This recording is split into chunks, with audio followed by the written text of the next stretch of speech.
Assalamualaikum warahmatullahi wabarakatuh. Perkenalkan, nama saya Lisa Yulianti. Saya akan menjelaskan mengenai adaptasi bayi baru lahir terhadap kehidupan di luar uteri dan masa transisi bayi baru lahir.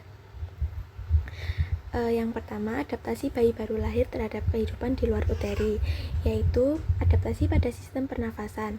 Pada sistem pernafasan, tekanan pada rongga dada bayi melalui jalan lahir atau pervaginam mengakibatkan cairan paru yang jumlahnya 80-100 ml berkurang sebanyak sepertiga dan digantikan dengan udara.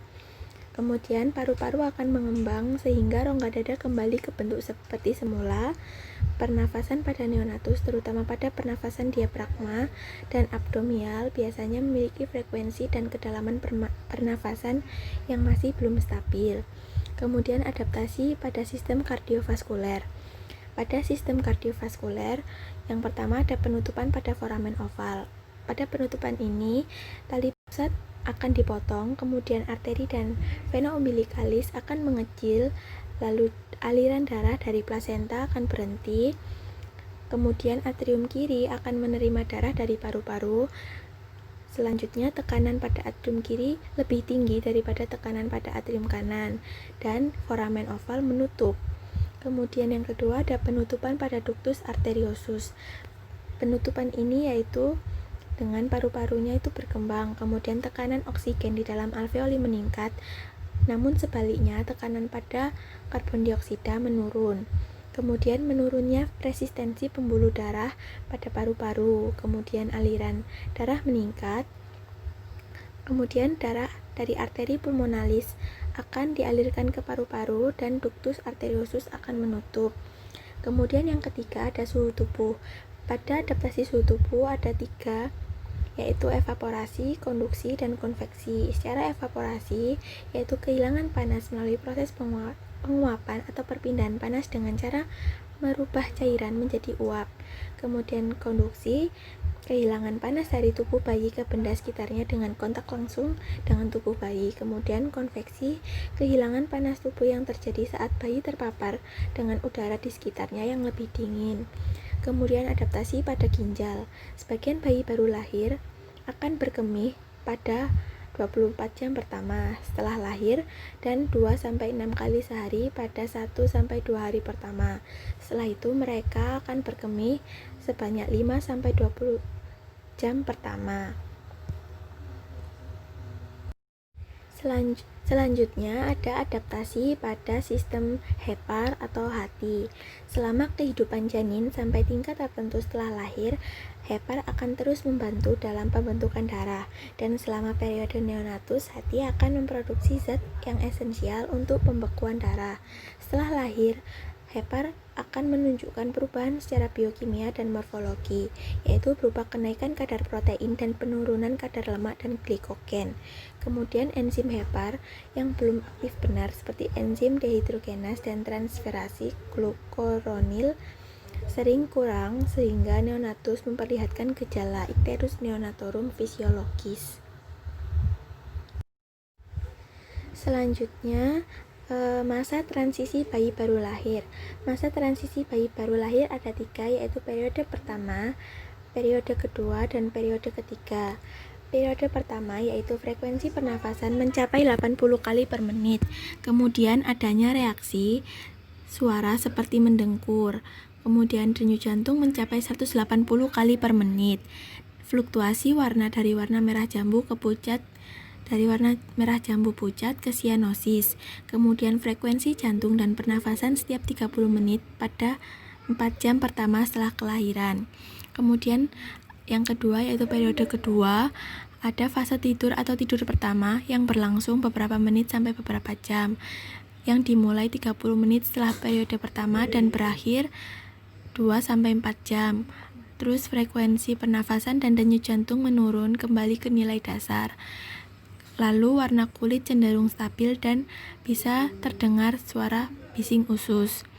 Kemudian yang ketiga ada periode ketiga. Periode ketiga yaitu periode kedua reaktivitas yang berakhir setelah sekitar 4-6 jam setelah kelahiran. Kemudian frekuensi nadi 120-160 kali frekuensi pernafasan sekitar 30-60 kali per menit. Kemudian terjadi fluktuasi warna merah jambu atau kebiruan ke sianotik ringan disertai dengan bercak-bercak. Kemudian bayi sering berkemih. Bayi bisa tersedak pada saat sekresi. Kemudian bayi mengisap sangat kuat dan bayi sangat aktif. Baik, selanjutnya saya akan menjelaskan mengenai manajemen BBLN atau bayi baru lahir normal, kemudian konsep rawat gabung dan pencegahan infeksi pada bayi baru lahir. Yang pertama, manajemen bayi baru lahir normal. Persiapan yang dilakukan saat sebelum lahir yang pertama yaitu apakah kehamilan itu sudah cukup bulan, kemudian apakah air ketuban itu jernih atau bercampur dengan mekonium, kemudian pada saat setelah lahir, yang pertama apakah bayi menangis atau bernafas, kemudian yang kedua apakah tonus bayi baik atau bergerak. Kemudian jika bayi tersebut lahir normal, maka bayi itu cukup bulan, kemudian air ketubannya itu jernih. Yang ketiga, bayi menangis atau bernafas. Dan yang keempat, tonus otot bayi baik atau bergerak aktif. Kemudian asuhan bayi baru lahir yang dilakukan yang pertama yaitu jaga kehangatan bayi. Yang kedua, isap lendir dari mulut dan hidung bila perlu. Kemudian yang ketiga, keringkan bayi. Yang keempat, memantau adanya tanda bahaya pada bayi. Kemudian yang kelima, klem, potong dan ikat tali pusat kurang lebih 2 menit pasca lahir. Yang keenam, lakukan IMD. Kemudian yang ketujuh, berikan suntikan vitamin K1 dengan dosis 1 mg secara intramuskular di paha kiri anterolateral setelah IMD, yaitu kurang lebih 1 jam pasca lahir. Yang kedelapan, berikan salep mata antibiotik di kedua mata. Kemudian yang kesembilan, lakukan pemeriksaan fisik. Kemudian yang kesepuluh, berikan imunisasi hepatitis B sebanyak 0,5 ml secara intramuskular di paha kanan anterolateral, yaitu kurang lebih 1 jam setelah pemberian vitamin K1. Kemudian, ada manajemen perawatan bayi baru lahir normal pada masa pandemi COVID saat ini. Yang pertama, bayi baru lahir dari ibu yang bukan ODP, PDP atau terkonfirmasi COVID-19 tetap mendapatkan pelayanan neonatal esensial saat lahir, yaitu 0-6 jam, yaitu dengan pemotongan tali pusat, IMD, injeksi vitamin K1, pemberian tetes mata antibiotik, dan imunisasi hepatitis B.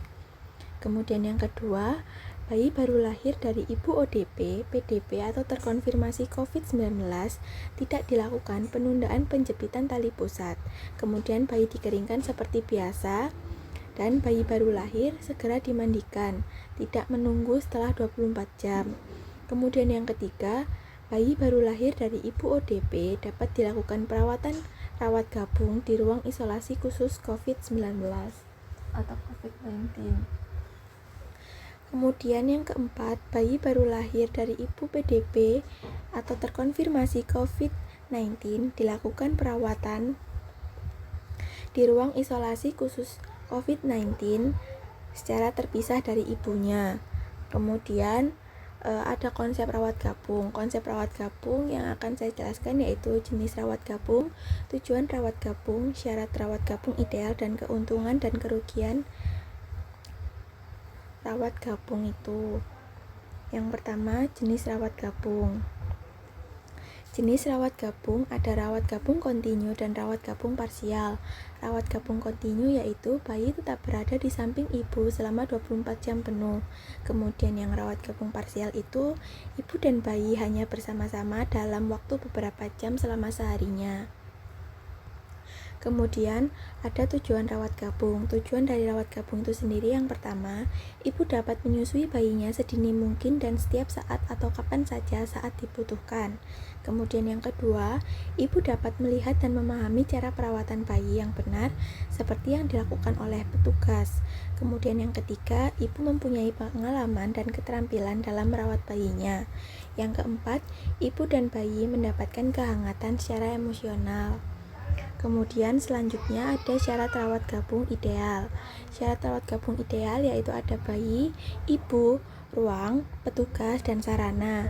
Yang pertama ada bayi. Yang bayi itu yaitu ranjang bayi tersendiri yang mudah dijangkau dan dilihat oleh ibu.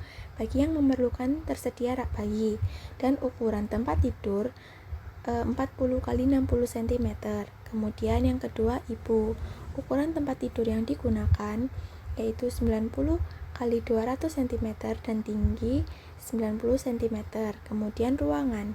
Ukuran ruang untuk satu tempat tidur yaitu 1,5 x 3 cm. Kemudian ruangan harus dekat dengan petugas. Yang keempat ada petugas.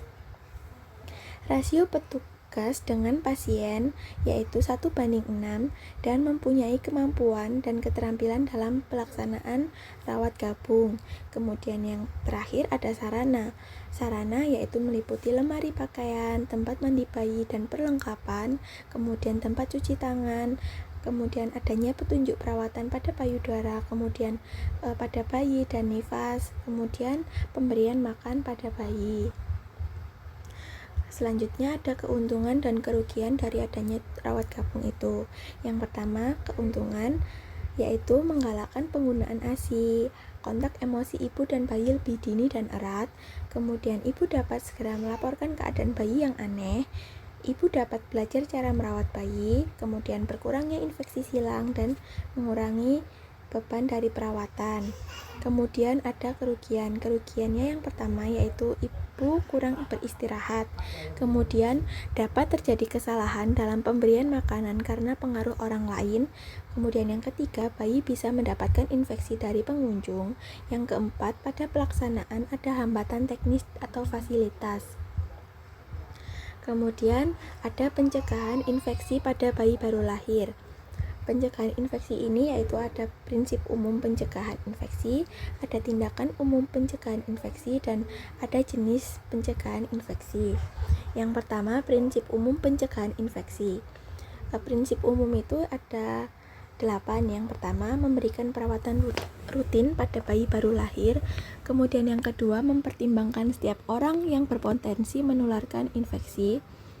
Kemudian yang ketiga, cuci tangan atau gunakan pembersih tangan. Yang keempat, memakai pelindung dan sarung tangan. 5. Gunakan teknik aseptik. 6. Pegang instrumen tajam dengan hati-hati dan sterilkan instrumen dan peralatan. 7. Bersihkan unit perawatan khusus bayi baru lahir secara rutin dan buang sampah. Yang ke-8, pisahkan bayi yang menderita infeksi untuk mencegah infeksi nosokomial. Kemudian ada tindakan umum pencegahan infeksi. Tindakan umum ini ada 8. Yang pertama, mencuci tangan sebelum dan sesudah kontak dengan bayi. Kedua, memakai sarung tangan bersih saat menangani bayi yang belum dimandikan. Yang ketiga, memastikan semua peralatan seperti klem, gunting, dan benang tali pusat telah steril. Jika menggunakan bola karet menghisap, pakailah yang bersih dan baru, dan jangan gunakan untuk lebih dari 1 bayi. Kemudian yang keempat, memastikan bahwa handuk, pakaian, selimut, serta kain yang digunakan untuk bayi dalam keadaan bersih. Yang kelima, memastikan timbangan, pita pengukur, termometer, stetoskop, dan benda lainnya dalam keadaan steril. Yang keenam, menganjurkan ibu untuk menjaga kebersihan diri, terutama pada payudaranya, dengan mandi setiap hari. Kemudian yang ketujuh, membersihkan muka, pantat, dan tali pusat bayi baru lahir dengan air bersih, hangat, dan sabun setiap hari. Yang kedelapan, menjaga bayi dari orang yang menderita infeksi dan memastikan orang yang memegang bayi telah cuci tangan terlebih dahulu. Kemudian ada jenis pencegahan infeksi. Jenis pencegahan infeksi ada 4, yaitu pada tali pusat, pada kulit, pada mata, dan imunisasi.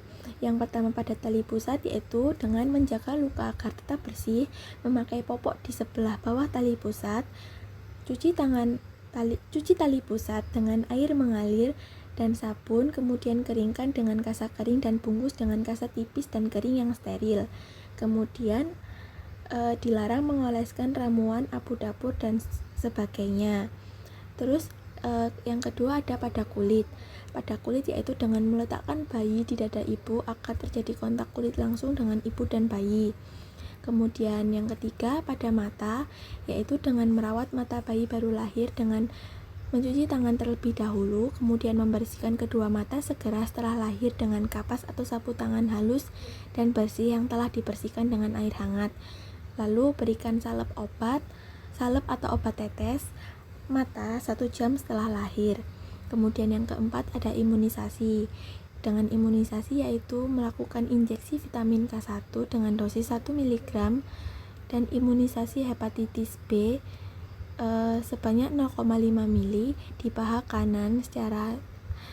kanan anterolateral secara intramuskular dengan waktu 1 jam setelah injeksi vitamin K1. Terima kasih. Sekian penjelasan dari saya. Mohon maaf jika terdapat kesalahan pada penjelasan saya. Terima kasih. Wassalamualaikum warahmatullahi wabarakatuh.